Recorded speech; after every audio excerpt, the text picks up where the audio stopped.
Ассалаумағалейкум бауырлар, қалдарыңыз қалай?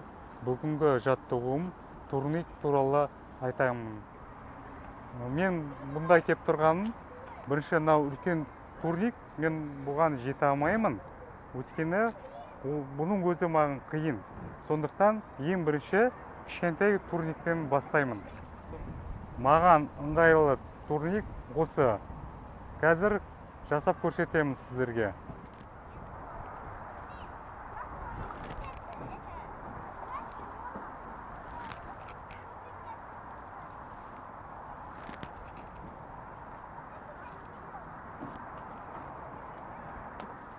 Келесі жаттығу мына турникпен жасаймын.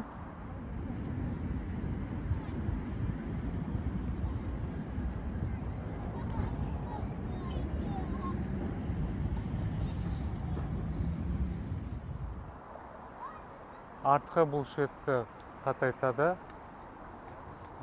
Турниктің пайдасы бар, өйткені омыртқа бұлшеттеріне омыртқаны түзейді.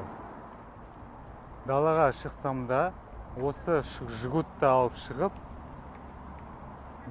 қай жерге болса да байлап, осы жаттығуды айналысып жүремін.